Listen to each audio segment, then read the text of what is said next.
वसलाम अला इबादिहिल्लज़ीना इस्तफ़ा अम्मा बाद औज़ु बिल्लाहि मिनश्शैतानिर्रजीम बिस्मिल्लाहिर्रहमानिर्रहीम या अय्युहल्लज़ीना आमनुत्तक़ुल्लाह व कूनू मअस्सादिक़ीन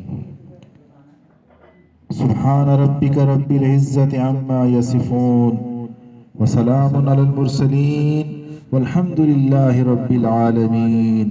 अल्लाहुम्मा सल्लि अला सय्यिदिना मुहम्मदिन व अला आलि सय्यिदिना मुहम्मदिन व बारिक व सल्लिम। अल्लाहुम्मा सल्लि अला सय्यिदिना मुहम्मदिन व अला आलि सय्यिदिना मुहम्मदिन व बारिक व सल्लिम। अल्लाहुम्मा सल्लि अला सय्यिदिना मुहम्मदिन व अला आलि सय्यिदिना मुहम्मदिन व बारिक व सल्लिम। अल्लाह रब्बुल इज़्ज़त ईमान वालों को मुखातिब करके फरमाते हैं, अय्युहल्लज़ीना आमनू, ए ईमान वालो, इत्तक़ुल्लाह, अल्लाह से डरो, वकूनू मअस्सादिक़ीन, और सच्चे लोगों के साथ रहा करो। मुफस्सिरीन ने यहाँ नुक्ता लिखा है कि सादिकीन से मुराद मशाइख हैं, सूफिया हैं। अल्लाह ताला हमें हुक्म दे रहे हैं कि हम ऐसे साहिब निस्बत बंदों की सोबत को इख्तियार करें। आज दुनिया ये कहती है कि जुनैद बगदादी, बायजीद बुस्तामी रहमतुल्लाह अलैह अब नहीं हैं, सच्चे लोग मिलते नहीं हैं, क्या करें? ये बात गौर तलब है जब अल्लाह ताला कुरान मजीद में फरमा रहे हैं कि ए ईमान वालो, अल्लाह से डरो और सच्चों के साथ रहा करो। अब ये हुक्म क़यामत तक के लिए है, इसलिए जब तक ईमान वाले मौजूद रहेंगे ये सच्चे लोग भी मौजूद रहेंगे। अब ये कुरान का हुक्म क़यामत तक के लिए है। ये कैसे हो सकता है कि मोमिन मुसलमान इस दुनिया में रहें और कुरान के किसी आयत पे अमल ना कर सकें? तो जब तक मोमिन रहेंगे, ईमान वाले रहेंगे, उस वक्त तक ये सच्चे लोग भी रहेंगे। लिहाजा हमें ये तस्लीम करना पड़ेगा कि सच्चे लोग हर वक्त मौजूद रहते हैं, हर दौर में मौजूद रहते हैं, सिर्फ हमने उनको तलाश करना होता है। अब ये लोग, इन सच्चे लोगों को, सादिकीन को तलाश करना पड़ता है, इनको ढूंढना हमारी जिम्मेदारी है। दुनिया के मामलात में हम कितनी चीजों को ढूंढते हैं, बेहतरीन हॉस्पिटल चूज करते हैं, बेहतरीन स्कूल बच्चों की तालीम के लिए चुनते हैं। बाज़ दफा यहां तक प्लानिंग होती है कि बच्चे को मैंने 5th तक यहां पढ़ाना है, 8th तक यहाँ पढ़ाना है, मैट्रिक यहाँ से करवानी है, कॉलेज यहाँ से करवाना है और यूनिवर्सिटी यहाँ से पढ़ानी है। अब दुनिया के मामलात में हम कितने होशियार हैं, कितने समझदार हैं, लेकिन जब दीन का मामला आता है, अपनी इस्लाह का मामला आता है, हम ढीले पड़ जाते हैं, हम कोशिश भी नहीं करते। इन सादिकीन को ढूंढने के लिए अल्लाह रब्बुल इज़्ज़त से मदद मांगनी पड़ती है। ये मामला आम नहीं है।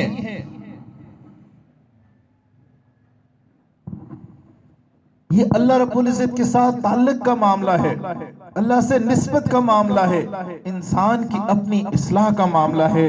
तो तो इंसान अल्लाह रब्बुल इज्जत से मदद मांगता रहे कि जिंदगी में हमें भी कोई ऐसा सच्चा मिल जाए, सादिकीन में से हमें भी कोई ऐसा सच्चा बंदा मिल जाए कि जिसके साथ हम रहें, जिसकी सोबत में रहें, उसकी सोबत कीमिया की मानद हो और हमारी जिंदगी बदल जाए, उनकी तवज्जो से हमारे दिल की बीमारियां दूर हो जाएं। ये निस्बत, ये एक नूर है। वो नूर जब किसी के दिल में दाखिल हो जाता है तो अल्लाह ताला उसको सरापा बरकत बना देते हैं। उसके देखने में बरकत हो जाती है, उसके अमल में बरकत हो जाती है, उसके फैसले में बरकत हो जाती है। वो जिस जगह बैठता है, जिस जगह से गुजरता है, उस जगह बरकतें होती हैं। और बास तो कुछ अल्लाह रब्बुल इज्जत के ऐसे खास बंदे होते हैं, इन सादिकीन जमात के इमाम होते हैं, वो तो सरापा बरकत बन जाते हैं। जहां से गुजर जाएं वहीं उनका असर होता है। अब इन बरकतों को हासिल करने के लिए एक शर्त है कि इंसान सच्चे दिल के साथ तौबा करे। अल्लाह रब्बुल इज्जत की से निस्बत हासिल करने के लिए इन अल्लाह वालों के साथ, इन साहिब निस्बत बंदों के साथ, इन सादिकीन के साथ मोहब्बत का ताल्लुक पैदा करे। ये ताल्लुक जितना मजबूत से अज़मत होगा, उतना ही जल्दी जिंदगी में तब्दीली आएगी। ये बरकी रोज जल्दी दौड़ेगी। इश्क इलाही और इश्क रसूल फिर जल्दी मिलेगा, लेकिन इसके लिए अल्लाह रब्बुल इज्जत से मांगना पड़ता है। ये नेमत ऐसी है, इसके लिए अल्लाह रब्बुल इज्जत के सामने गिड़गिड़ाना पड़ता है ताकि अल्लाह रब्बुल इज्जत हमें भी निस्बत और साहिब निस्बत की सोबत अता फरमा दें। नबी अलैहिस्सलाम ने एक मौके पे फरमाया, ए अल्लाह हमें चीजों की हकीकत दिखा दीजिए जैसे कि वो हैं। ये दुआ अल्लाह के नबी अलैहिस्सलाम मांग रहे हैं, ए अल्लाह जैसे ये चीजें हैं उनकी हकीकत हमें दिखा दीजिए। हम भी अल्लाह रब्बुल इज्जत से मांगें ताकि ये जो सादिकीन हैं हमें भी ये मुयस्सर आ जाएं। एक वाकया हमारे शेख हजरत मौलाना पीर हाफिज जुल्फिकार अहमद नक्शबंदी मुजद्दी दामत बरकातुहुम आलिया फरमाते हैं कि एक दफा मैं अपने शेख के पास अपने शहर के एक बहुत बड़े आलिम को लेके गया। अब मेरे दिल में ये ख्याल आया कि इस आलिम को अपने शेख से मिलवाने के लिए मैं लेके आया हूं, तो इस आलिम बहुत बड़े आलिम हैं, तो इनका मैं तारुफ पहले करवा दूं ताकि जब ये आलिम हजरत से मिलें इनका तारुफ हो जाए। अब हजरत फरमाते हैं मैं अपने शेख के पास गया, करीब हुआ, मैंने कहा हजरत जो मैं आलिम अपने साथ लाया हूं ये बड़े आलिम हैं। तो उनके शेख ने फरमाया चुप कर जा, मैंने इन्हें पढ़ लिया है। अभी जो साहिब निस्बत बंदे होते हैं अल्लाह रब्बुल इज्जत बाज़ दफ़ा उन पे चीजें खोल देते हैं, बंदे की हकीकत समझ आ जाती है, फिर बंदे के लिए इस्लाह करना आसान हो जाता है, अपनी इस्लाह करवानी आसान हो जाती है। अब जब किसी शेख की मजलिस में बैठे, किसी साहिब निस्बत बंदे की मजलिस में बैठे, अपने दिल को हाजिर करके बैठे। जैसे मजलिस में जिस्म बैठा हुआ है ऐसे ही दिलो दिमाग भी मौजूद हो ताकि उनकी तवज्जुआत का, उनके देखने का फिर असर हो, जिंदगी में फिर तब्दीली इसी तरह आती है। अब एक सवाल अक्सर किया जाता है कि सिलसिला नक्शबंदिया मुजद्दिया ये कहां से शुरू हुआ, इसकी वजह तस्मिया क्या है। हजरत अबू बकर सिद्दीक रजी अल्लाह तआला अन्हु को नबी अलैहिस्सलाम के साथ निस्बत इत्तेहादी हासिल थी। अभी जो निस्बत इत्तेहादी है ये निस्बतों में सबसे कामिल निस्बत है। हमारा जो सिलसिला नक्शबंदिया मुजद्दिया है ये सिद्दीक अकबर रजी अल्लाह तआला अन्हु की उस सिद्दीक की निस्बत रखने वाला है। शुरू में इब्तिदा में इस सिलसिले का नाम सिद्दीकी सिलसिला था, फिर एक शख्सियत इस सिलसिले में दाखिल हुई, हजरत ख्वाजा नक्शबंद बुखारी रहमतुल्लाह अलैह। अब वहां से इस सिलसिले का नाम नक्शबंदिया मशहूर हो गया।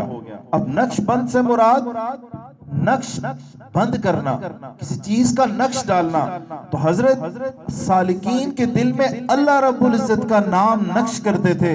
वहां से ये नक्श बंद हुआ, उनके नाम के साथ आया और वहां से आगे ये सिलसिला नक्शबंदिया मशहूर हुआ। लेकिन ये सिलसिले की निस्बत हजरत अबू बकर सिद्दीक रजी अल्लाह तआला अन्हु से होती हुई नबी अलैहिस्सलाम तक जाती है। ये सिद्दीकी निस्बत है, बड़ी कामिल निस्बत है। नबी एक दौर में नबी भी होते हैं, वली भी होते हैं। अब दो किस्म के उलूम अल्लाह के नबी अलैहिस्सलाम से आगे उम्मत में जारी हुए। एक कमालात वलायत का, वो सैयदना हजरत अली अल मुर्तजा रजी अल्लाह तआला अन्हु ने सबसे ज्यादा हासिल किया। और वहां से आगे मुख्तलिफ सिलसिले हैं, सिलसिले कादरिया, सुरवर्दिया, चश्तिया और भी बहुत सारे थे, लेकिन अभी 3 ये मौजूद हैं। और एक ही सदी की निस्बत रखने वाला सिलसिला नक्शबंदिया है। अब कमालात नबूवत वो नबी अलैहिस्सलाम से सबसे ज्यादा हजरत अबू बकर सिद्दीक रजी अल्लाह तआला अन्हु ने हासिल किए। उनको नबी अलैहिस्सलाम के साथ बड़ा मजबूत ताल्लुक था। अगर आप उनकी जिंदगी का मुताला करें, उनकी जिंदगी को पढ़ा जाए तो बिल्कुल एक जैसे हालात नजर आते हैं। आज इस मजलिस के अंदर बात करने का बुनियादी मकसद ये है कि ये बात ज़हन नशीन हो जाए कि हमारी निस्बत सदीकी निस्बत है, जो एक मजबूत तरीन निस्बत है।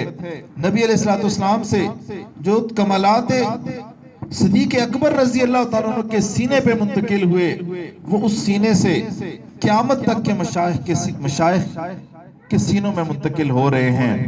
अब यहाँ एक नुक्ता बयान करके आगे फिर बात करते हैं। अब इस निस्बत की तमन्ना रखनी चाहिए, अल्लाह रब्बुल इज्जत से ताल्लुक की, मजबूत ताल्लुक की, खास ताल्लुक की, इस निस्बत के लिए दुआएं मांगनी चाहिए। जब इंसान को ये निस्बत मिल जाती है, उसकी इबादत के अंदर तब्दीली आ जाती है, कैफियत मिल जाती है, नमाजें बेहतर हो जाती हैं, ख्यालात कम हो जाते हैं। बल्कि नमाज तो नमाज, आम वक्त में भी, आम हालात में भी ये दुनियावी ख्यालात नहीं आते, तो नमाज के अंदर तो फिर अल्लाह अकबर, तिलावत कुरान मजीद की कैफियत बेहतर हो जाती है, गफलत खत्म हो जाती है, गुनाह छूट जाते हैं। हाँ, अलबत्ता इसमें एक इंतजामी मामला खिलाफत का होता है कि जिसको मिल जाए तो ठीक है, इसकी तमन्ना हमारे तसव्वुफ में शिर्क की मानद है। इसलिए इंसान को तमन्ना करनी चाहिए, निस्बत की दुआएं मांगनी चाहिए कि अल्लाह हमें भी ये निस्बत अता फरमा दीजिए, हमें भी अपने साथ इस सदीकी निस्बत के तवस्सुत से बेहतरीन ताल्लुक अता फरमा दीजिए, हमें भी अपने औलिया में शामिल कर दीजिए। अब इस निस्बत की अजमत हर वक्त दिल में रहनी चाहिए। ये सदीकी निस्बत है, जो कैफियत सैयदना सिद्दीक अकबर रजी अल्लाह तआला अन्हु के कल्बे अतर पे मुबारक में मुंतकिल हुई थी, वो आज तक चली आ रही है।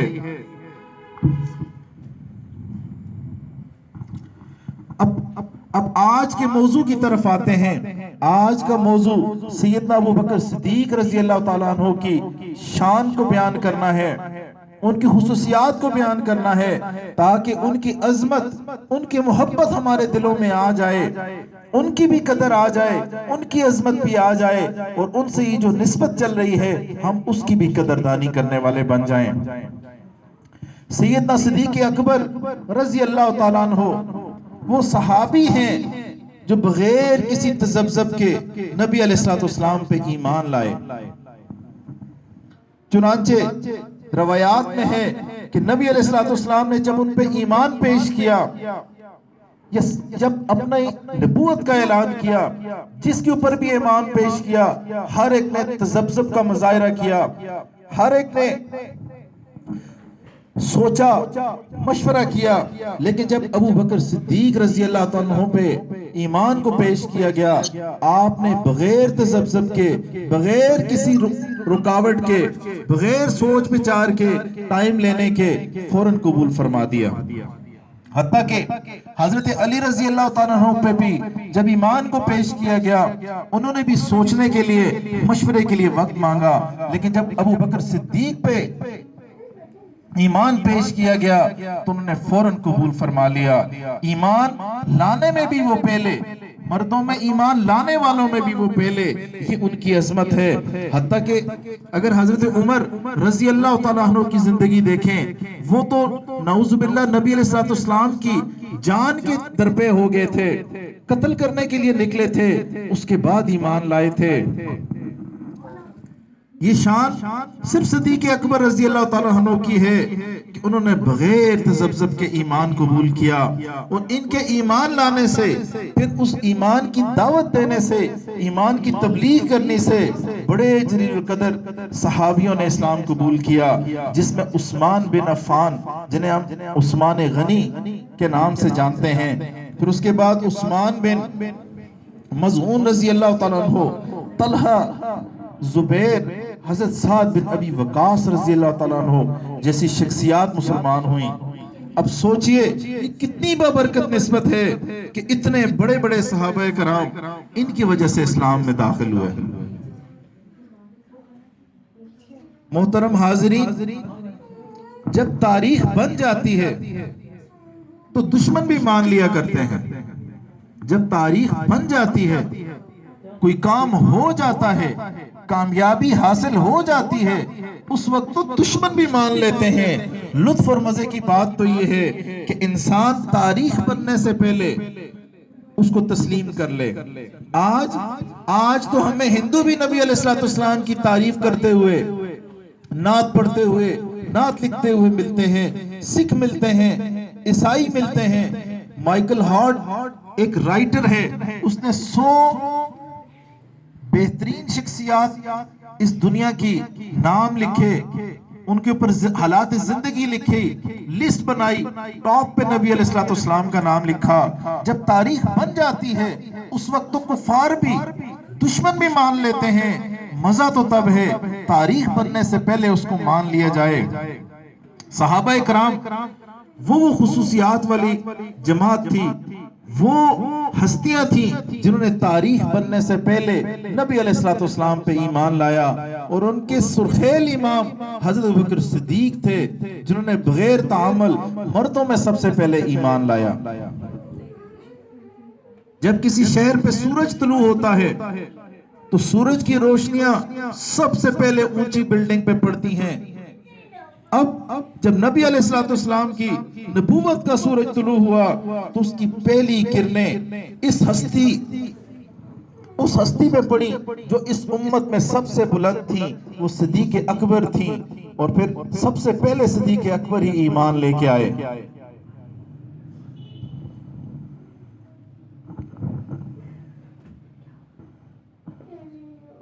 इश्क सिद्दीक़ अकबर, जो नबी अलैहिस्सलाम से उनको इश्क था, वो भी कमाल दर्जे का था। एक दफा नबी अलैहिस्सलाम की शुरू में मक्की दौर है, तकलीफ का दौर है, एक दफा काबा में नमाज पढ़ रहे थे। उक़बा बिन अबी मुहीत ने आगे बढ़ के उनके गले में कपड़ा डाल के तकलीफ देना शुरू कर दी। हजरत अबू बकर सिद्दीक आगे बढ़े, उसको कंधों से पकड़ा और छुड़वाया और कहा, तू ऐसे बंदे की, ऐसे शख्स की जान के पीछे पड़ा हुआ है कि जो कहता है मेरा रब अल्लाह है। अब जैसे उन्होंने ये हरकत की, उन्होंने दिफा किया, रोका, कुफार को गुस्सा आ गया। कुफार ने अल्लाह के नबी अलैहिस्सलाम को छोड़ के उनको तकलीफ देनी शुरू कर दी। इतना तशद्दुद किया, इतना मारा कि आप बेहोश हो गए। बाज लोग तो ये समझे कि इस दुनिया से ये रुखसत हो गए। फिर आपके रिश्तेदार आए, कुंबे वाले आए, आपको उठा के ले गए, घर के अंदर उनको लेके जाया गया। वहां पे कुछ वक्त के बाद जब इनको होश आया तो अपनी मां से पहला सवाल किया, मेरे आका का क्या हाल है। अब गौर करें, कितनी तकलीफ में से निकले, कैसी मुशक्कतों में से निकले। इतनी तशद्दुद किया गया कि बाज लोग समझे ये तो फौत हो गए हैं, और जब आंख खुली तो सबसे पहले पूछा मेरे आका का क्या हाल है। ये मोहब्बत, ये इश्क व मोहब्बत की कितनी आला मिसाल है कि अपनी तकलीफ भूल गए कि जब तक मेरे आका का मुझे पता नहीं चलेगा मुझे सुकून नहीं आएगा। जिस दिन हजरत अबू बकर सिद्दीक को ईजा दी गई, तकलीफ दी गई, उसी दिन हजरत हमजा ईमान लेके आए। चुनांचे किताबों में उलमा ने लिखा है कि नबी अलैहिस्सलाम ने दुआ मांगी, हजरत उमर जैसी शख्सियत मुसलमान हुई। और कितनी अजीम कुर्बानी हजरत अबू बकर सिद्दीक ने दी कि जिस कुर्बानी की वजह से अल्लाह रब्बुल इज्जत ने हमजा रज़ी अल्लाह ताला जैसे शेर को इस्लाम की नेमत अता फरमाई। एक मर्तबा नबी अलैहिस्सलाम तशरीफ फरमा थे, हजरत अबू हुरैरा रज़ियल्लाहु अन्हु फरमाते हैं कि आप अलैहिस्सलाम ने सहाबा इकराम के मजमे से सवाल किया, आज के दिन तुम में से रोजादार कौन है? सहाबा इकराम के पूरे मजमे में से हजरत अबू बकर सिद्दीक रज़ी अल्लाह ताला अन्हु खड़े हुए, अर्ज किया हजरत मैं रोजे से हूं। फिर नबी अलैहिस्सलाम ने पूछा, आज तुम में से जनाजे के पीछे कौन चला है? फिर पूरे मजमे में से हजरत अबू बकर सिद्दीक रज़ी अल्लाह ताला अन्हु खड़े हुए, अर्ज किया मैं चला हूं। फिर नबी अलैहिस्सलाम ने कुछ देर के बाद पूछा, तुम में से मोहताज को आज खाना किसने खिलाया है? इस पर भी हजरत सिद्दीक अकबर रज़ी अल्लाह ताला अन्हु के खड़े हुए, अर्ज किया मैंने आज खाना खिलाया है। फिर उसके बाद फिर नबी अलैहिस्सलाम ने पूछा, आज तुम में से बीमार की इयादत किसने की है? उस पूरे मजमे में से फिर हजरत अबू बकर सिद्दीक रज़ी अल्लाह ताला अन्हु खड़े होते हैं, अर्ज करते हैं हजरत मैंने तीमारदारी की है। इसके बाद नबी अलैहिस्सलाम ने इरशाद फरमाया, जिस शख्स के अंदर ये चारों साफ जमा हो जाएं वो जन्नत में दाखिल होगा। जिस शख्स में ये चारों साफ जमा हो जाएं वो जन्नत में दाखिल होगा। और उस वक्त नबी अलैहिस्सलाम की मजलिस में, मुबारक मजलिस में, सहाबा की मौजूदगी में जिस शख्सियत में ये चार चीजें थी वो सिद्दीक अकबर रज़ी अल्लाह ताला थी उसी मजलिस में। और नबी अलैहिस्सलाम की मुबारक सच्ची मुअत्तर जुबान से उनको जन्नत की खुशखबरी सुना दी गई। सैयदना सिद्दीक अकबर रज़ी अल्लाह ताला अन्हु की बारे में, फजाइल में, उनके फजाइल के बारे में 181 हदीस मुबारका मौजूद हैं, जिनमें से 88 हदीस मुबारका सैयदना सिद्दीक अकबर रज़ी अल्लाह ताला अन्हु और सैयदना उमर दोनों के फजाइल के बारे में हैं, और 17 तीनों के बारे में सिद्दीक अकबर रज़ी अल्लाह ताला अन्हु, फारूक उमर फारूक रज़ी अल्लाह ताला अन्हु और सैयदना उस्मान रज़ी अल्लाह ताला अन्हु के बारे में है। तो गौर करें, एक शख्सियत के बारे में, उसके फजाइल के बारे में 181 हदीस मुबारका मौजूद हैं, तो वो नबी अलैहिस्सलाम की उम्मत में कितनी अजीम हस्ती होगी। अब जरा गौर कीजिए, मर्दों में सबसे पहले किसने इस्लाम कबूल किया? हजरत अबू बकर सिद्दीक रज़ी अल्लाह ताला अन्हु, वो इसमें भी अव्वल। कुरान मजीद का नाम उन्होंने सबसे पहले मुसहफ रखा, वो भी इसमें सबसे अव्वल। खलीफा राशिद, आप सबसे पहले खलीफा राशिद हैं, इसमें भी सबसे पहले खिलाफत में वलीयत इन्होंने मुकर्रर किया, इसमें भी सबसे वो अव्वल। इनको लक़ब अतीक मिला, इसमें भी सबसे पहले। इनको लक़ब सिद्दीक मिला, सिद्दीक होने में भी सबसे पहले। इन्होंने कुरान को जमा किया, इसमें भी सबसे पहले। उन्होंने बैतुल माल को कायम किया, पहले कायम करने वाले भी यही, इसमें भी ये अव्वल। और हदीस पाक में आया है कि नबी अलैहिस्सलाम ने फरमाया, मेरी उम्मत में से अबू बकर ही सबसे पहले जन्नत में दाखिल होंगे। तो यहाँ भी सबसे पहले, इस उम्मत में सबसे पहले ये औलियात सिद्दीकी कहलाती हैं। सिद्दीक अकबर रज़ी अल्लाह ताला अन्हु की खुसूसियात में ये बात आती है। अब जरा आते हैं हिजरत की तरफ। अब ये हिजरत कितना मुश्किल काम है। इंसान अगर अपना गांव छोड़ के आता है कितना मुश्किल होता है। अगर कोई जॉब के लिए दूसरे शहर में आता है, उसकी कितनी, उस कारोबार के लिए आता है, उसको कितनी मुश्किलात का सामना करना पड़ता है। अब गौर करें कि अल्लाह के नबी अलैहिस्सलाम को मक्का से मदीना की तरफ हिजरत का हुक्म हुआ, मक्का जैसे शहर को बैतुल्लाह को छोड़ के जाने का हुक्म हुआ, और वहां पे जब हिजरत का हुक्म हुआ तो नबी अलैहिस्सलाम रात के वक्त सिद्दीक अकबर के घर पहुंचे। अब गौर करें, इंसान ऐसे मामले में सबसे मुखलिस तरीन बंदे के घर पे जाता है, मुखलिस तरीन बंदे को अपने साथ लेके जाता है, अपने करीब तरीन वफादार बंदे को साथ लेके जाता है। तो नबी अलैहिस्सलाम ने इरशाद फरमाया, मुझे तखलिया की जरूरत है, यानी मुझे तन्हाई की जरूरत है, तन्हाई में मैंने आपसे कुछ बातें करनी है। तो इन्होंने अर्ज किया, ए अल्लाह के नबी, मेरी 2 बेटियां और एक एहले खाना ही है, इनके अलावा मेरे घर में और कोई नहीं। कहने का मकसद ये था, मैं भी आपका खादिम, मेरी घर वाली, मेरी बेटियां भी आपकी खादिमा है, इस घर में बाहर का कोई नहीं है, आप इरशाद फरमा दें। तो नबी अलैहिस्सलाम ने इरशाद फरमाया, बहुत अच्छा। फिर आपने इरशाद फरमाया, सफर की तैयारी करो।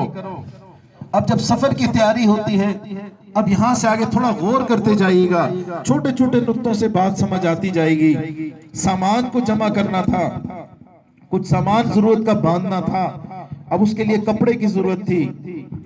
तो सिद्दीक अकबर रज़ी अल्लाह अन्हु की बेटी अस्मा, उनके दुपट्टे को इस्तेमाल किया गया और उस दुपट्टे को टुकड़े करके उसमें सामान को बांधा गया। अभी जो पूरा घराना है सिद्दीकी घराना, ये सारा खिदमत में लग गया। कैसे? अब सफर शुरू होने से पहले उनको हदायत दे दी गई। हजरत अबू बकर सिद्दीक के बेटे अब्दुल्ला, उनको ये हुक्म दिया वालिद ने कि आपने मक्का में कुरैश की बातें सुननी हैं, दिन भर देखना है ये क्या बातें करते हैं, और फिर रात को आके हमें गारे सोर में बता देनी है। बीवी से कहा हमारे लिए खाना वगैरह बनाना है, यानी महबूब के लिए खाना बनाना है। हम सफर पे जाएंगे तो जो खाना बनेगा मेरे घर में बनेगा। फिर अपनी बेटी अस्मा से कहा, वो उस वक्त छोटी थी, कि आपने ये खाना हमें किसी बहाने गारे सोर में पहुंचा देना है। अपने गुलाम से कहा, तुम बकरियां चराना, बकरियां चराने के बहाने उस जगह पे आना और हमें दूध पिला देना। हमें से मुराद यहाँ वो अल्लाह के नबी अलैहिस्सलाम की तरफ, सारा इंतजाम अल्लाह के नबी अलैहिस्सलाम के लिए हो रहा है। गोया पूरा का पूरा घराना जो घर में है, जो साथ हैं, सारे के सारे नबी अलैहिस्सलाम की खिदमत में मशगूल हो गए। अब नबी अलैहिस्सलाम ने इरशाद फरमाया, इस हदीस मुबारका को सुने, फिर अपने दिल में इसको सोचें कि ये हदीस मुबारका उनकी अजमत के बारे में कितनी वाज़ेह दलील है, कितनी अजमत वाली सिद्दीकी निस्बत है। हज़रत अबू बकर सिद्दीक रज़ी अल्लाह तआला अन्हु की क्या अजमत और शान है, उनकी कितनी नबी अलैहिस्सलाम से उल्फत, मोहब्बत और वफा है कि नबी अलैहिस्सलाम ने इरशाद फरमाया, मैंने दुनिया में सबके एहसानात का बदला चुका दिया, मगर अबू बकर के एहसान का बदला क़यामत के दिन अल्लाह देगा। सुभान अल्लाह, एहसान करने वाले ने क्या हद की है कि नबी अलैहिस्सलाम ने ये इरशाद फरमाया। अब नबी अलैहिस्सलाम जैसी शख्सियत और इतनी फजीलत वाली उन्होंने बात फरमाई कि सब लोगों के एहसानात का बदला मैंने चुका दिया, अबू बकर ने जो मुझ पे एहसानात किए इसका बदला अल्लाह रब्बुल इज्जत क़यामत वाले दिन अता करेंगे। जब गारे सोर में पहुंचे, पहाड़ पे चढ़ने लगे, जहां पहाड़ पे चढ़ने का वक्त आया तो नबी अलैहिस्सलाम अपने पंजों के बल ऊपर चढ़ रहे थे। जब सिद्दीक अकबर रज़ी अल्लाह तआला ने देखा तो वो समझ गए कि ये इसलिए ऐसे किया जा रहा है कि उस दौर में लोग नक्श देख के, पांव का निशान देख के ताक़ुब करते थे, उस जगह पहुंच जाया करते थे। तो मेरे आका ये निशान यहां से मिटाना चाहते हैं, तो उन्होंने अपना कंधा पेश किया, अपना कंधा हाजिर किया। ये अल्लाह के नबी अलैहिस्सलाम, आप मेरे कंधे पे तशरीफ रखें, आप मेरे कंधे पे बैठ जाइए, मैं आपको ऊपर लेके जाता हूँ। तो अल्लाह के नबी अलैहिस्सलाम ने कबूल फरमाया। आज भी वहां पे जाके देखा जाए वो कैसी जगह है जहाँ पे हजरत सिद्दीक अकबर रजी अल्लाह ताला अन्हु ने अपने कंधे पे अपने महबूब को उठा के वहां तक लेके गए। अब यहाँ पे एक और नुक्ता समझिएगा, जब फतेह मक्का हुआ बैतुल्लाह के अंदर 360 बुत थे, वो बुत तोड़ दिए गए। कुछ बुत ऐसे थे जो ऊंचे थे। अब हजरत अली रजी अल्लाह ताला अन्हु ने खुद को पेश किया, ए अल्लाह के नबी अलैहिस्सलाम, मैं रुकू में झुक जाता हूं, आप मेरे कंधे पे अपने कदमैन रख के इन बुतों को तोड़ दीजिए। तो अल्लाह के नबी अलैहिस्सलाम ने कबूल ना फरमाया और साथ ये फरमाया, अली, नबूवत का बोझ अपनी पीठ के ऊपर तुम नहीं उठा सकते। अब गौर करें कि जब हज़रत अबू बकर सिद्दीक रज़ी अल्लाह ताला अन्हु ने अपने कंधे पेश किए तो अल्लाह के नबी अलैहिस्सलाम ने ना सिर्फ कबूल किए बल्कि उन्हीं कंधों पे सवार होके गार सोर तक गए।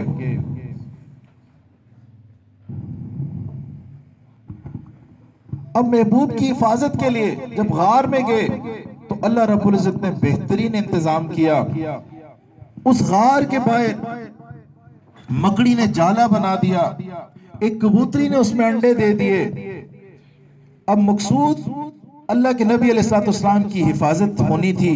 और फिर ऐसा ही हुआ, जब कुफार ताक़ब करते हुए पीछा करते हुए जैसे गार के पास पहुंचे, उस गार के पास पहुंचे जिसमें अल्लाह के नबी अलैहिस्सलाम मौजूद थे, सिद्दीक अकबर मौजूद थे, तो जैसे उनकी नजरें गार के दहाने पे पड़ी, इंट्रेंस पे पड़ी, तो वहां पे जाला बुना हुआ था, कबूतरे ने अंडे दिए हुए थे।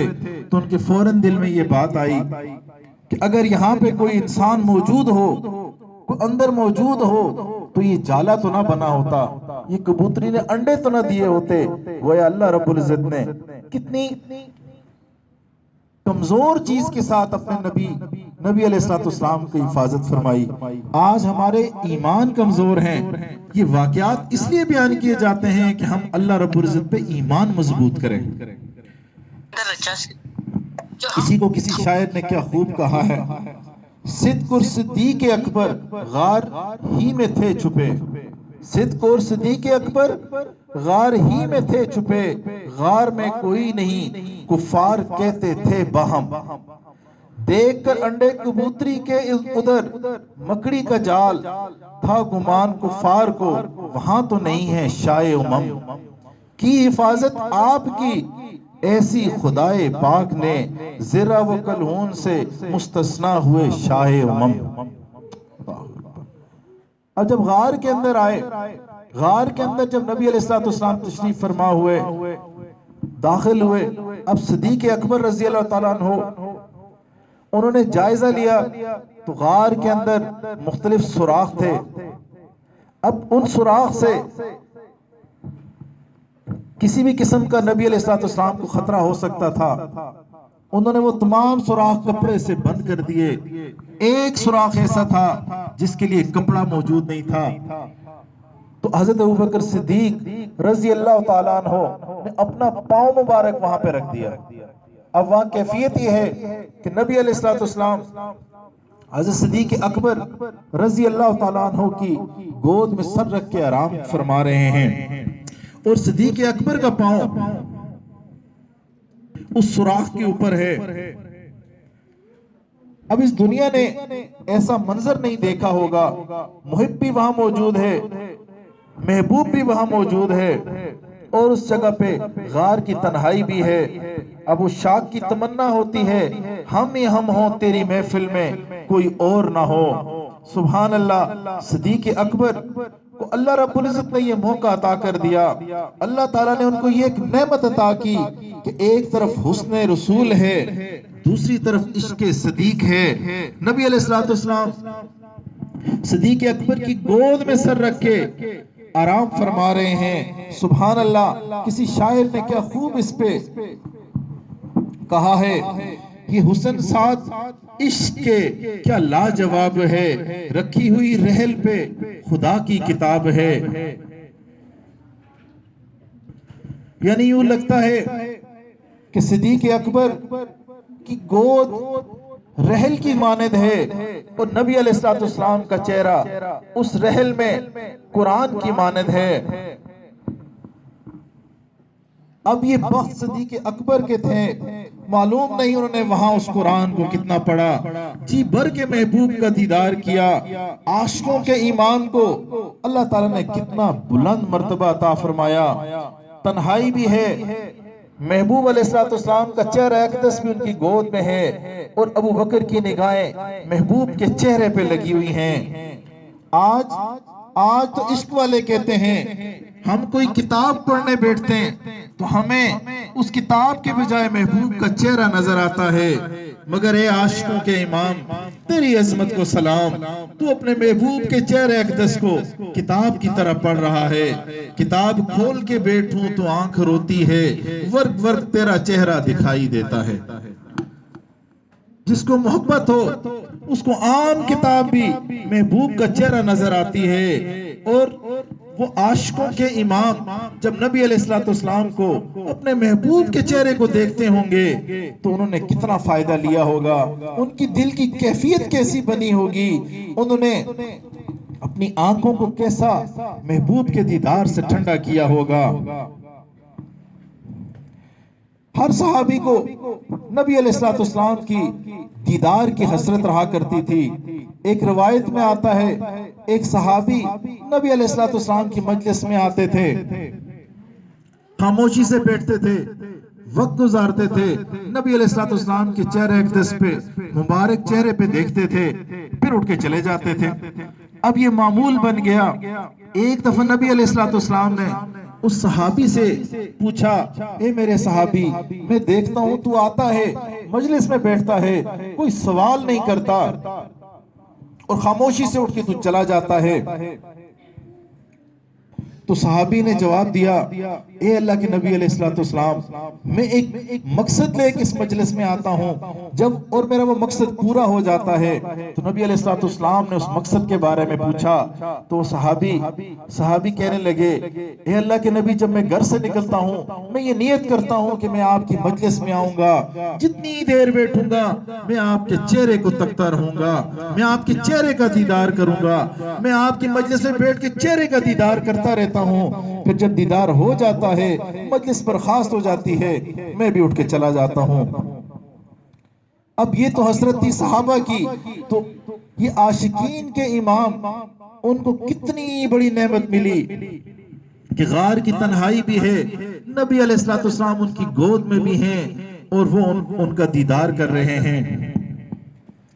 अब हज़रत मौलाना सैयद अताउल्लाह शाह बुखारी रहमतुल्लाह अलैह फरमाया करते थे, ए अबू बकर, अब फरमाया करते थे, ए अबू बकर, मैं जब तसव्वुर की आंख से देखता हूँ, यानी जब मैं इमेजिन करता हूँ, तसव्वुर की आंख से देखता हूँ, तो मुझे यूं महसूस होता है कि तेरी गोद एक रहल की मानद है और मेरे महबूब का चेहरा अक़दस कुरान की मानद है। ए अबू बकर, तू मुझे कारी नजर आता है जो उस गार की तन्हाई में उस कुरान को पढ़ रहा है।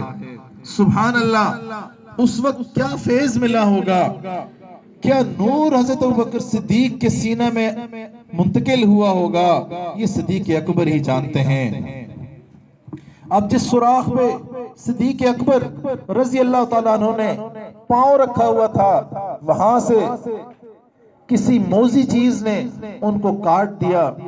अब तकलीफ बढ़ने लगी, लेकिन उनको एहसास था कि मेरी गोद के अंदर मेरे महबूब आराम फरमा रहे हैं, नबी अलैहिस्सलाम आराम फरमा रहे हैं, उनकी नींद डिस्टर्ब ना हो, उनको कोई तकलीफ ना हो, लिहाजा उन्होंने अपने जिस्म को हरकत ना दी। यहां तक कि उस जहर की वजह से हजरत सिद्दीक अकबर की आंखों में से आंसू निकलने लगे और वो आंसू नबी अलैहिस्सलाम के रुखसार मुबारक पे गिरे। तो नबी अलैहिस्सलाम बेदार हुए, पूछा, ए सिद्दीक अकबर, क्यों परेशान है, ये आंसू क्यों हैं? अब कहने का मकसद ये था कि तेरी गोद में तो नबी अलैहिस्सलाम हैं, ये तो खुशी का मकाम है, तो आपकी आंखों में आंसू क्यों हैं? तो फिर उन्होंने सारा मामला अर्ज किया कि जहर की वजह से ये आंसू गिरे हैं। तो इसी कैफियत को शायर ने कुछ इस तरह बयान किया, आंसू गिरा है रूहे रिसालत माप पर, कुर्बान होने आई है शबनम गुलाब पर। चुनाचे नबी अलैहिस्सलाम ने अपना लहाब मुबारक पांव पे लगा दिया, जिसकी वजह से वो तकलीफ खत्म हो गई और वो ठीक हो गए। अब नबी अलैहिस्सलाम की लहाब मुबारक के कुछ मौजिज़ात अर्ज कर देता हूं कि ये नबी अलैहिस्सलाम की वो मुबारक लहाब दहन है जो नमकीन कुएं के अंदर जब डाला गया, शामिल किया गया, तो वो पूरा का पूरा कुआं मीठा हो गया, उसका पानी मीठा हो गया। सैयदना अली रज़ी अल्लाह तआला अन्हु की आंखों में तकलीफ थी, नबी अलैहिस्सलाम ने अपना लाभ मुबारक लगाया तो वो आंखें ठीक हो गईं, अल्लाह ने शिफा अता फरमा दी। 14 बंदों का खाना जब उसके अंदर लाभ शामिल हुआ तो 1400 बंदों ने खाया। अबू सुफियान की आंख निकल चुकी थी, नबी अलैहिस्सलाम ने दोबारा लहाब लगाया, उसको वापस रखा, अल्लाह ने शिफा अता फरमा दी। अबू बकर तेरी किस्मत भी अजीब है कि महबूब खुद अपना वो मुबारक लहाब तुम्हारे पांव के ऊपर लगा रहे हैं। अब गौर करें कितना कीमती लहाब है, किस हस्ती का वो लहाब मुबारक है, और अल्लाह के नबी अलैहिस्सलाम खुद वहां पे लगा रहे हैं। ये किस्मत सिद्दीक़ अकबर की है। नबी अलैहिस्सलाम को के 2 सफर, 2 असफार, एक मेराज का, एक हिजरत का। अब गौर करें, मेराज के मौके पे नबी अलैहिस्सलाम के साथ जो रफीक थे वो हजरत जिब्राइल थे। उनको अल्लाह रब्बुल इज्जत ने फरिश्तों का इमाम बनाया। जो हिजरत के मौके में रफीक सफर थे वो सिद्दीक़ अकबर थे, उनको अल्लाह रब्बुल इज्जत ने सहाबा का इमाम बनाया। अब मलाइका की जो इमामत थी उनकी मेराज के सफर के हम सफर को मिली, और सहाबा की खिलाफत, सहाबा की इमामत उनके हिजरत के रफीक को मिली। अब यहाँ पे 2 असफार हैं, 2 बातें समझने की है। अब देखें, हज़रत जिब्राइल अलैहिस्सलाम 7 सफर में गए, एक मौके पे आके रुक गए, वहां से आगे वो नहीं जा सकते थे। अब पंजाबी में या लोकल जुबान में कहते हैं ना कि एक तोड़ का हम सफर होता है, एक मोड़ का हम सफर होता है। एक आधे रास्ते तक जाता है, एक मुकम्मल रास्ते तक जाता है। अब हज़रत जिब्राइल अलैहिस्सलाम एक खास जगह से आगे ना जा सके। अब दूसरी तरफ हिजरत का वाकया देखें, नबी अलैहिस्सलाम के ये रफीक मदीना शरीफ के मुकम्मल सफर में साथ थे, फिर उसके बाद वहां पे भी रहे। सुभान अल्लाह।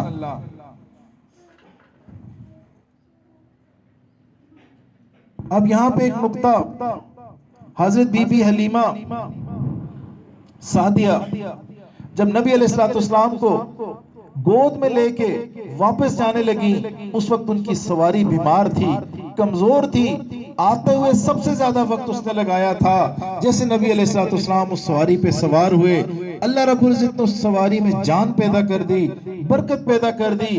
वो सबसे आगे चली गई। जिस काफले में आने में सबसे आखिर में वो पहुंचे थे, उसी काफले में सबसे पहले वो आगे जाने लगी। इसी तरह नबी अलैहिस्सलाम को हिजरत के मौके पे अपने कंधे पे सवार करवा के गारे सोर पे ले जाने वाली हस्ती को भी अल्लाह रब्बुल इज्जत ने अपनी उम्मत का इमाम बना दिया, सबसे पहला इमाम बना दिया।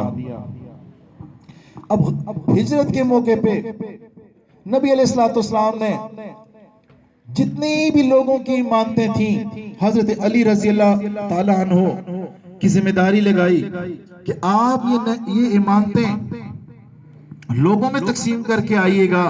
अब यहाँ उलमा ने एक नुक्ता लिखा है, मुफस्सरीन ने एक नुक्ता लिखा है, कुछ नेमतें लोगों की थी, कुछ इमामतें लोगों की थी जो नबी अलैहिस्सलाम ने हजरत अली रजी अल्लाह ताला अन्हु जैसी हस्ती के जिम्मे लगाई कि आप ये इमामतें सुबह लोगों को दे दीजिएगा। एक इमानत अल्लाह की भी थी, वो नबी अलैहिस्सलाम थे। उस इमानत के लिए हजरत अबू बकर सिद्दीक रजी अल्लाह तआला को मुंतखब किया गया कि मेरी इस इमानत को तुम मदीना शरीफ तक लेके जाओ। फिर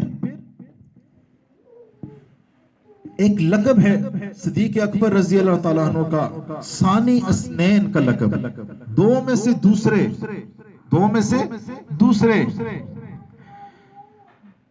अब गारे सोर में दो में से वो दूसरे थे, यानी एक नबी अलैहिस्सलाम थे, दूसरे सिद्दीक अकबर थे। दीन इस्लाम की तबलीग सबसे पहले अल्लाह के नबी अलैहिस्सलाम ने शुरू की, उसके बाद जो दूसरे थे वो सिद्दीक अकबर थे, यानी यहाँ पे भी दो में से दूसरे थे। रोज़ा रसूल में नबी अलैहिस्सलाम के बाद जिनका मकबरा बना, जिनको दफनाया गया, वो सिद्दीक अकबर थे। यहाँ भी दो में से दूसरे थे। महशर में खड़े होने वालों में भी दूसरे नंबर पर सिद्दीक अकबर खड़े होंगे, और जन्नत में भी जाने वाले नबी अलैहिस्सलाम के बाद सिद्दीक अकबर होंगे। जब भी हजरत उमर के सामने हजरत अबू बकर का जिक्र आता तो वह फरमाते, अबू बकर की एक रात और एक दिन की जो कीमत है वो मेरी सारी जिंदगी की बातों से ज्यादा है। वो हिजरत की, वो गारे सोर के वक्त की दिन और रात है। एक दफा सैयदा आयशा सिद्दीका रजी अल्लाह तआला अन्हा आराम फरमा रही थी, आसमान पे सितारे जगमगा रहे थे। उनके दिल में ख्याल आया कि आसमान पे ये जितने सितारे हैं, इतनी नेकियां भी किसी की होंगी। अब ये बात उन्होंने अल्लाह के नबी अलैहिस्सलाम से पूछी, ए अल्लाह के नबी अलैहिस्सलाम, आसमान पे जितने सितारे हैं, क्या किसी की नेकियां इतनी भी हैं? अल्लाह के नबी अलैहिस्सलाम ने फरमाया, हाँ, उमर की है। अम्मा जान आयशा सिद्दीका रजी अल्लाह तआला अन्हा खामोश हो गई। अब खुद ही नबी अलैहिस्सलाम ने उनकी तरफ मुखातब होकर फरमाया कि आप सोच रही होंगी कि मैंने आपके वालिद का नाम क्यों नहीं लिया।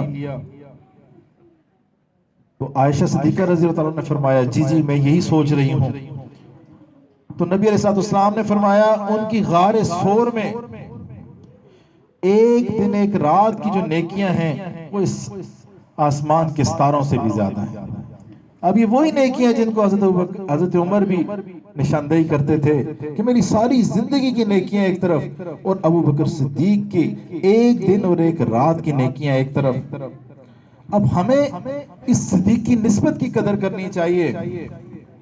जब इंसान को ये निस्बत मिल जाती है, ताल्लुक मिल जाता है, सच्चे लोगों के साथ ताल्लुक मिल जाता है, सिद्दीक की निस्बत मिल जाती है, इसके साथ ताल्लुक मिल जाता है, फिर इंसान की सुबह शाम बदल जाती है, उसकी गुफ्तार और चाल में तब्दीली आ जाती है।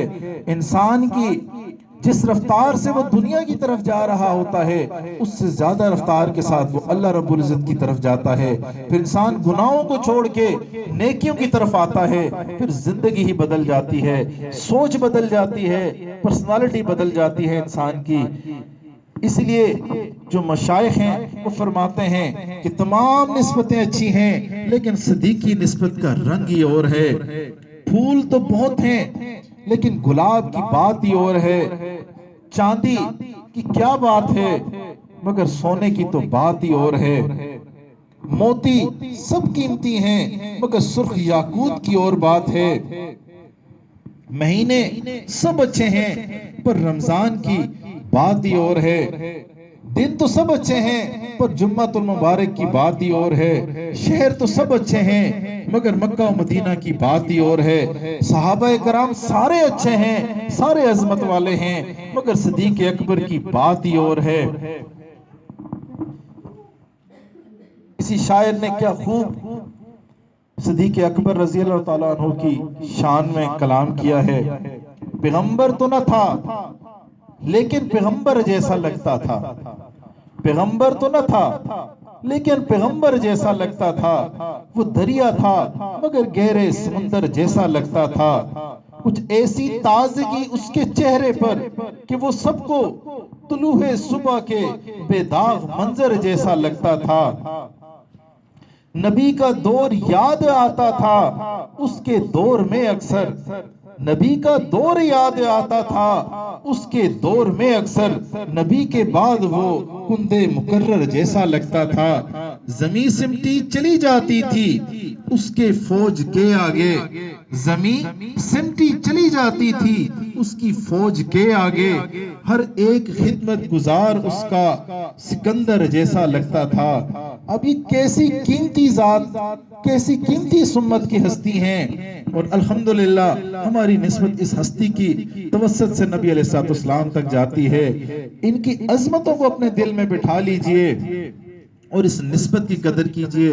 आज जो हम इस मजलिस में जुमा के दिन बैठे हैं, इसकी कदर कर लीजिए। अपनी जिंदगी के रुख को फेरने के लिए पिछले सारे जितने भी गुनाह हैं उनसे तौबा की नियत कीजिए, ताकि अल्लाह रब्बुल इज्जत हमें तौबा की तौफीक अता फरमा दें, हमारी तौबा कबूल फरमा लें और अपने उन बंदों में शामिल फरमा लें कि जिनके ऊपर शैतान का वार नहीं चलता।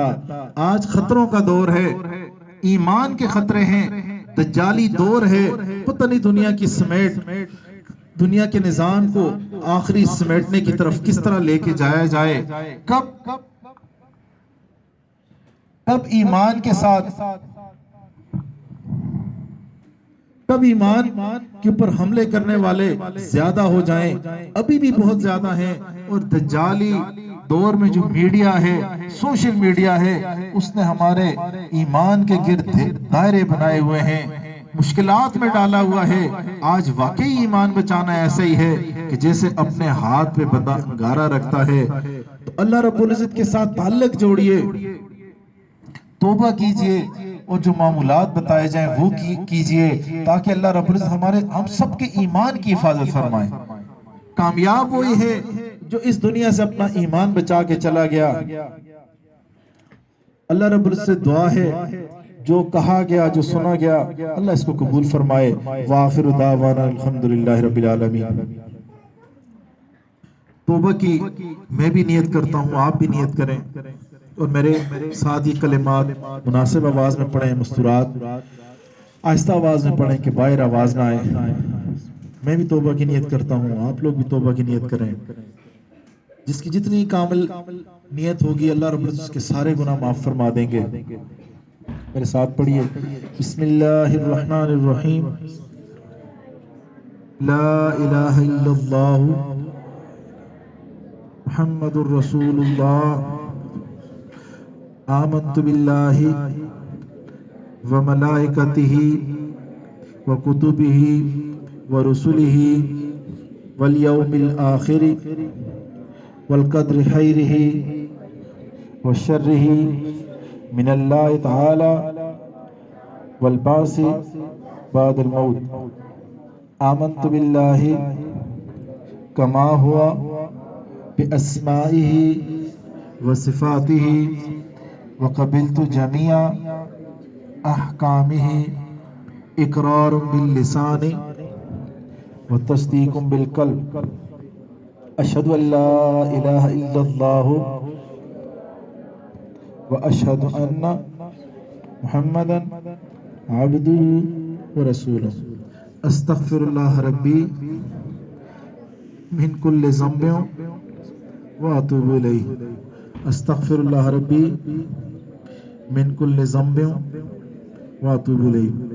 अस्तग़फिरुल्लाह रब्बी मिन कुल्लि ज़ंबिन व अतूबु इलैहि बिरहमतिका या अरहमर राहिमीन। ये कलिमात पढ़ने से हम तौबा ताइब हो गए। अब दो बातें समझने की हैं। तौबा करने वाला ऐसा ही है जैसा उसने कभी गुनाह किया ही नहीं। लेकिन जो हुकूकुल्लाह है, फर्ज नमाजें हैं, फर्ज रोजे हैं, किसी पे ज़कात रहती है, किसी पे हज फर्ज था वो अदा करना है, वो लाजमी करना है। और दूसरा मामला अगर हुकूकुल इबाद का है, किसी की माली जानी किसी का हक है वो अदा करना है। खासकर जुबान से अगर किसी को तकलीफ दी है, क्योंकि आजकल ये मसला बहुत ज्यादा है, गीबत बहुत ज्यादा होती है, बोहतान बहुत ज्यादा होते हैं, तो वो माफ करवा दें या उस बंदे को राजी कर दें।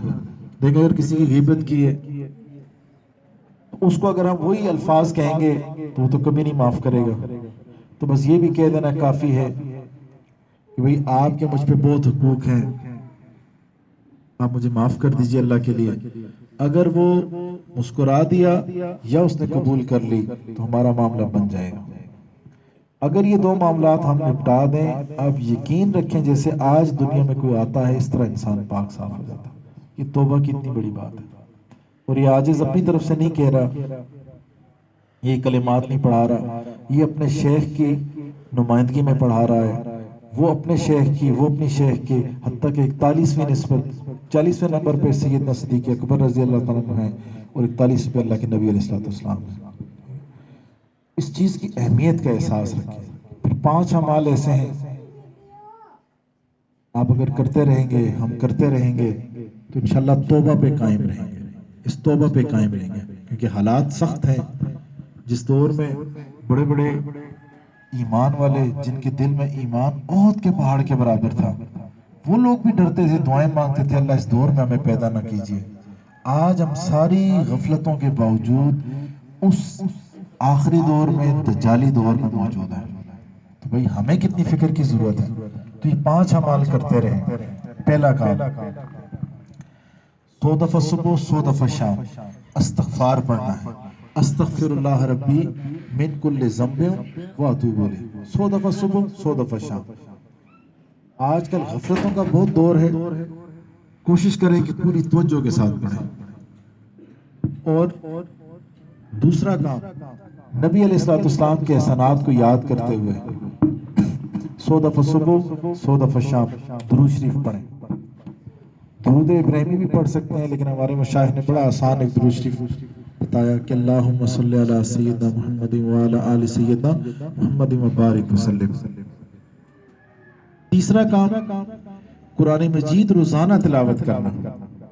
एक पारा हो बहुत अच्छा, नहीं तो आधा पारा, एक रुबो, कुछ न कुछ तिलावत जरूर करें, कुरान के साथ जुड़े रहें। और फिर एक अमल सूरह काफ को अपना मामूल बनाए जुमे वाले दिन, नहीं तो कम से कम शुरू की 10 आयतें तो पढ़े। और ये जो बंदा ये इन आयात को पढ़ता है अल्लाह रब्बुल इज्जत उसको दज्जाल के फितने से महफूज रखेंगे। और ये वो फितना है जिससे अंबिया ने भी पनाह मांगी, सहाबा ने भी पनाह मांगी, औलिया ने भी पनाह मांगी, और आज हम उस दौर में जिंदा हैं। 3 चौथा काम, हम में से जो बंदा भी जो काम भी कर रहा है वो हाथ से काम काज करे, अपनी तवज्जो को समेट के दिल के ऊपर रखे और दिल की तवज्जो अल्लाह रब्बुल इज्जत की तरफ रखे। यानी गफलत ना हो, हर वक्त अपनी तवज्जो को अल्लाह रब्बुल इज्जत की तरफ रखे। अब इसका आसान तरीका, मसनून दुआएं याद कर लें, घर में दाखिल होने की, बाहर निकलने की, वॉशरूम में जाने की, बाहर आने की, खाना खाने की, खाने के दरमियान की, बाद की, पूरी जिंदगी को कोशिश करें मसनून दुआएं पढ़ें। सुन्नत पे अमल करना शुरू करें तो अल्लाह के फजल से इंसान को ये नेमत मिल जाती है। जब भूल जाए, याद आए, दोबारा कर। 4 काम हो गए। 5वां काम मुराकबा, जिक्र खफी। ये एंटीबायोटिक है। दिल की सफाई, दिल के अंदर जो गफलत की तह है वो इससे उतरती है, और ये वलायत का पहला सबक भी है। क्या तरीका है इसका? इंसान के दिल जो बाएं तरफ है, यहाँ पे इंसान को 2 वक्त मुतय्यन कर ले, सुबह शाम कर ले, नमाज के बाद किबला रुख होकर बैठ जाए, आंखें बंद करके तवज्जो समेट के दिल के ऊपर लगा दें और ख्याल से ये नियत करें। जैसे हम कहते हैं ना, मैंने दिल ही दिल में ये काम कर दिया, उसको जुबान से कहने की जरूरत नहीं होती। ख्याल से ये नियत करें, अल्लाह की रहमत आ रही है, मेरे दिल में समा रही है, मेरे दिल की बीमारियां कट कट के गिर रही हैं, मेरा दिल रोशन हो रहा है, और शुक्रिया के तौर पे कह रहा है अल्लाह अल्लाह, और मैं सुन रहा हूं। अब इसके बाद आंखें बंद करके बैठ जाए, इसके बाद कुछ भी नहीं करना। अगर तवज्जो नहीं बनती, शुरू में नहीं बनेगी। हमारी जिंदगी इतनी गफलत वाली होती है, जो इंजीनियर है उसको इंजीनियरिंग के ख्याल आएंगे, जो डॉक्टर है उसको डॉक्टर के ख्याल आएंगे, जो गाड़ी चलाते हैं उसको गाड़ी चलाने के ख्याल आएंगे। दुनिया में जो काम हमने अब से पहले तक किया वो सारे ख्याल आएंगे, उसको आने दें। वो असल में अल्लाह के नाम की ज़र्ब पड़ रही होती है, इंसान अल्लाह रब्बुल इज्जत से गुमान लेके बैठा होता है कि अल्लाह की रहमत आ रही है, और आती है शुरू में हमें महसूस नहीं होती, और हमारे दिल के ऊपर वो ज़रब अल्लाह के नाम की लग रही होती है। जो दिल के अंदर होता है वो निकल रहा होता है, उसको निकलने दें। जैसे एक ट्रैफिक वाला चौक के अंदर खड़ा होता है, अब बहुत ज्यादा ट्रैफिक भी हो, उसका काम उस ट्रैफिक को निकालना होता है, रोकना नहीं होता। और फिर दिल पे जोर नहीं देना कि तुम अल्लाह अल्लाह कर, दिल खुद करेगा, अपनी मर्जी से करेगा, और वक्त आता है हो जाता है। फिर दूसरा जो नए साथी आए पहली दफा, वो अपने दिल पे उंगली लगवा दे, उस उंगली लगाने से काम बन जाता है, समझ बाद में आती है। लेकिन सुबह शाम करना है, शुरू में 5-10 मिनट, फिर इसको बढ़ाते जाए। और अगर हम जैसे हमें ये लज़्ज़त मिल जाए अल्लाह रब्बुल इज्जत के साथ ताल्लुक की, जिक्र की, आप यकीन माने इंसान कहता है कि मुराकबे में बैठा ही रहे, अल्लाह से ताल्लुक तार जुड़ी ही रहे, तो एक वक्त आता है फिर इंसान का दिल अल्लाह अल्लाह भी करता है और इंसान सुनता भी है।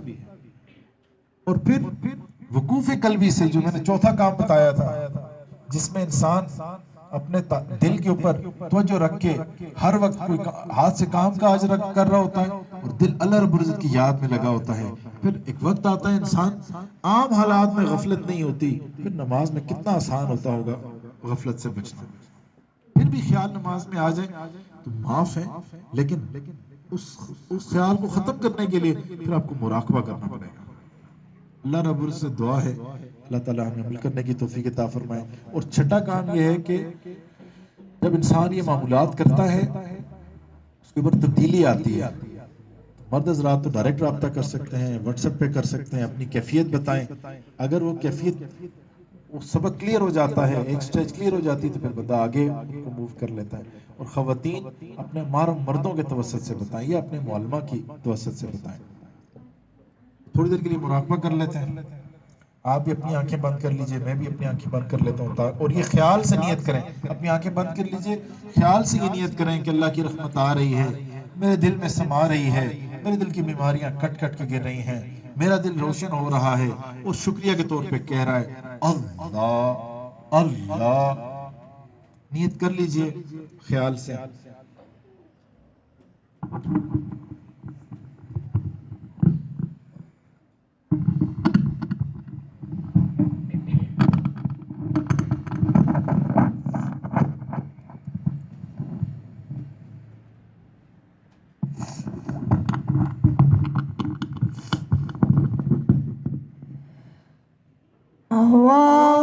हिर्स वाला दिल बदल दे,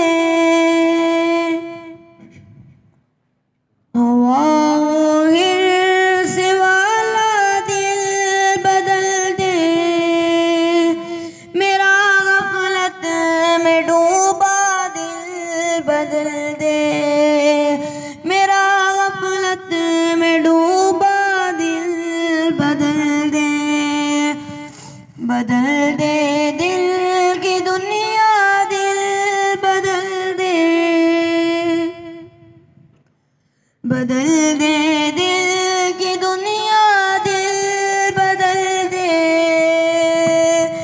खुदाया फज़ल फरमा दिल बदल दे, खुदाया फज़ल फरमा दिल बदल दे, रहूं बैठा मैं अपना सर झुका कर, रहूं बैठा मैं अपना सर झुका कर, सरूर ऐसा अता कर दिल बदल दे, सरूर ऐसा अता कर दिल बदल दे, गुनाहगारी में कब तक उम्र काटूं, गुनाहगारी में कब तक उम्र काटूं, बदल दे मेरा रास्ता दिल बदल दे, बदल दे मेरा रास्ता दिल बदल दे, सुनूं मैं नाम तेरा धड़कनों में, सुनूं मैं नाम तेरा धड़कनों में,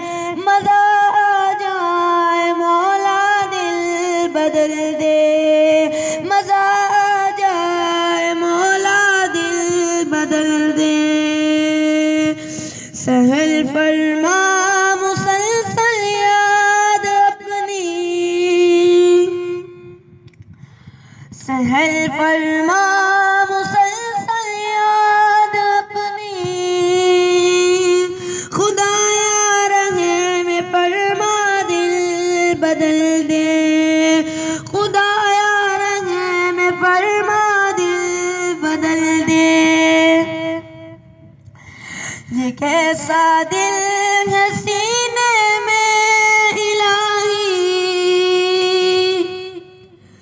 ये कैसा दिल है सीने में इलाही, जो जिंदा भी है मुर्दा दिल बदल दे, जो जिंदा भी है मुर्दा दिल बदल दे। तेरा हो जाऊं इतनी आरज़ू है, तेरा हो जाऊं इतनी आरज़ू है, बस इतनी है तमन्ना दिल बदल दे, बस इतनी है तमन्ना दिल बदल दे। पड़ा हूँ तेरे दर पर दिल शिकस्ता, पड़ा हूँ तेरे दर पर दिल शिकस्ता, रहूं क्यों दिल शिकस्ता दिल बदल दे, रहूं क्यों दिल शिकस्ता दिल बदल दे। करूं कुर्बान अपनी सारी खुशियाँ, करूं कुर्बान अपनी सारी खुशियाँ, तू अपना गम मता कर दिल बदल दे, तू अपना गम मता कर दिल बदल दे। जो हो दीदार तेरा रोज़ महशर,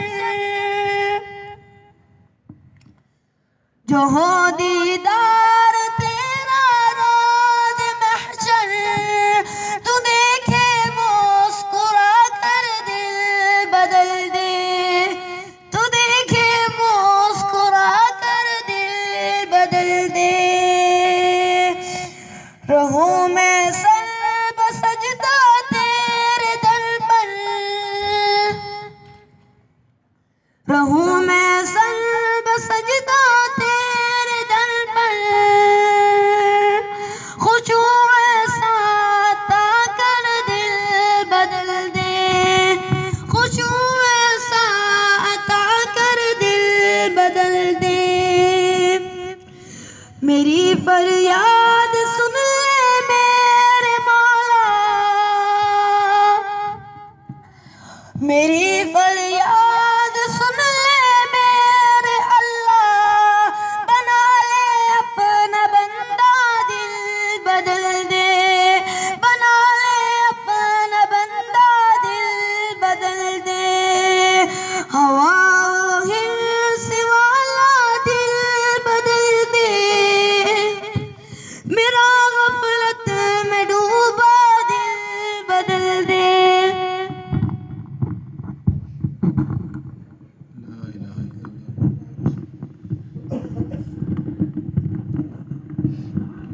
दुआ कर लेते हैं, दुआ कर लीजिए अपने इर्द गिर्द से एक दूसरे से जो हटा के अल्लाह रब्बुल इज़्ज़त की तरफ।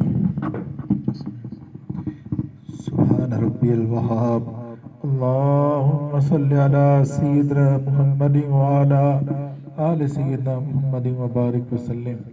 हे अल्लाह, हम आपके आजिज़ मिस्कीन बंदे हैं, अल्लाह हम पे रहम फरमा दीजिए, अल्लाह करम फरमा दीजिए, अल्लाह फजल फरमा दीजिए। अल्लाह हम बज़ाहिर तेरे बंदे हैं, हकीकत में इंतहाई गंदे हैं। अल्लाह हम कमज़ोर हैं, आप कवि हैं। अल्लाह कवि को सजता है कि वो कमज़ोर की मदद करे। अल्लाह नफ्स और शैतान हमारे ईमान का दर पे है, अल्लाह हमारी मदद फरमा दीजिए। अल्लाह एक लम्हा भी हमें नफ्स और शैतान के हवाले न फरमाइए, अल्लाह हमारी मदद फरमा दीजिए। अल्लाह हमारे सारे गुनाहों को माफ़ फरमा दीजिए, अल्लाह हमारे कबीरा गुनाहों को भी माफ़ फरमा दीजिए, अल्लाह हमारे सगीरा गुनाहों को भी माफ़ फरमा दीजिए। अल्लाह अल्लाह जो गुनाह दिन में किए वो भी माफ़ फरमा दीजिए, जो रातों में किए वो भी माफ़ फरमा दीजिए। अल्लाह जो गुनाह महफिलों में किए वो भी माफ़ फरमा दीजिए। अल्लाह जो गुनाह तन्हाइयों में किए वो भी माफ़ फरमा दीजिए। अल्लाह जो गुनाह याद हैं उनको भी माफ़ फरमा दीजिए। अल्लाह जो करके भूल गए उनको भी माफ़ फरमा दीजिए। अल्लाह वक्त गुजरता जा रहा है, जिंदगी बर्फ की मानद पिघलती जा रही है। अल्लाह कब तक हम गफलतों में रहेंगे? अल्लाह कब तक इस लापरवाही की जिंदगी में रहेंगे? अल्लाह हमारी जिंदगी के रुख को फेर दीजिए। अल्लाह हमारा मामला तो आपकी नीम निगाह पे मौकूफ है। अल्लाह अपनी मोहब्बत की निगाह हम पे ढाल दीजिए। अल्लाह हर कोई कहता है हम तेरे हैं, हम तेरे हैं। अल्लाह हम भी कहते हैं हम आपके हैं। अल्लाह आज आप भी फरमा दीजिए, ए मेरे बंदो, ए मेरी बंदियों, तुम मेरे हो। अल्लाह अल्लाह हम सब पे अपनी रहमत की निगाह डाल दीजिए। अल्लाह हम पे आज अपनी रहमत की निगाह डाल दीजिए। अल्लाह वो रहमत की निगाह जुनैद बगदादी रहमतुल्लाह पे डाली थी। अल्लाह पहलवानों के सरदार थे, अल्लाह औलिया का अपने सरदार बना दिया। अल्लाह वो रहमत की निगाह जो बशर हाफी रहमतुल्लाह पे डाली थी, अल्लाह शराब खाने में नशे में धुत थे, अल्लाह आपने उनको होलिया का सरदार बना दिया। अल्लाह हम यहाँ नशे में तो नहीं बैठे हुए, अल्लाह शराब खाने में तो नहीं बैठे हुए, अल्लाह हम आपको मनाने के लिए बैठे हुए हैं। अल्लाह मदरसे में बैठे हुए हैं। अल्लाह कोई और गर्ज नहीं है। मुख्तलिफ कौमों में से, मुख्तलिफ कबाइल में से बड़े छोटे सारे बैठे हुए हैं। अल्लाह खाली हाथ उठा के बैठे हुए हैं, नजरें आपके खजानों के ऊपर हैं। अल्लाह हम पे भी अपनी रहमत की निगाह डाल दीजिए।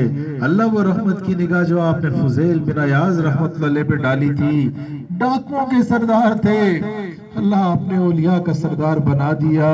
अल्लाह अल्लाह हम पे भी रहमत की निगाह डाल दीजिए। अल्लाह बाज़ दफा डर भी लगता है कि आपकी तरफ से निगाह ना आ जाए। मैं रहमत की निगाह बिलाल पे डालता था, मैं रहमत की निगाह सुमैया पे डालता था। अपने आमाल को देखो। अल्लाह अल्लाह जब सखी के दर पे जाते हैं, वो ये नहीं पूछता क्या लेके आए हो, वो ये पूछता है क्या लेने आए हो। अल्लाह हम आपके दर पे आके आपसे आपको मांगने आए हैं। अल्लाह आपसे आपकी मोहब्बत मांगने आए हैं, आपसे खालिस आपके साथ मोहब्बत का ताल्लुक मांगने आए हैं। अल्लाह हमें भी नूर निस्बत अता फरमा दीजिए। ए मेरे मौला हम पे करम फरमा दीजिए। ए मेरे मौला इस दुनिया में जब फकीर बड़ा दरवाजा देखता है, ऊंची सदा लगाता है कि ये बड़े लोग हैं, अमीर लोग हैं, सखी लोग हैं, ये दे देंगे तो मेरा काम बन जाएगा। अल्लाह हमने आपके दर को सबसे बड़ा पाया।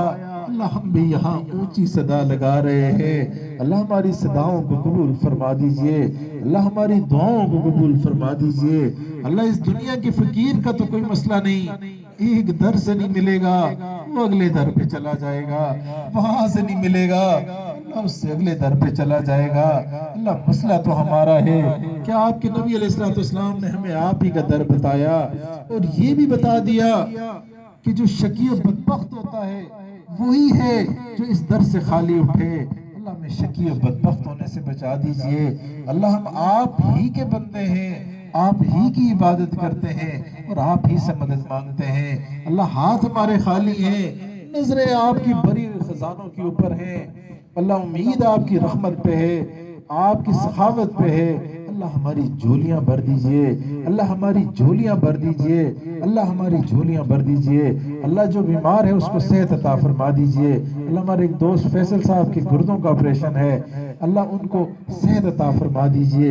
अल्लाह सबको सेहत अता फरमा दीजिए। अल्लाह जितने मरीज हैं सबको सेहत अता फरमा दीजिए। ए मेरे मौला हमारे जो करीबी अजीज और अकारब, ये तमाम मुसलमान जो इस दुनिया से रुखसत हो गए, अल्लाह उन सबको अपने फजल के साथ बख्शिश फरमा के जन्नत में आला मकाम अता फरमा दीजिए। ए मेरे मौला हमारे साथ नरमी वाला आफियत वाला मामला फरमा दीजिए।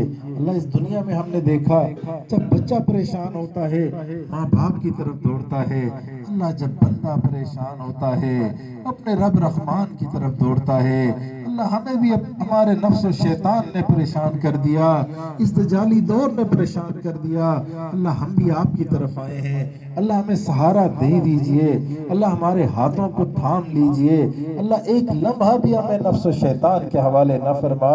ए मेरे मौला जो जिस परेशानी की वजह से भी परेशान है, जिसके दिल में जो भी जायज़ शरई हाजत है, अल्लाह अपने फजल के साथ वो पूरा फरमा दीजिए।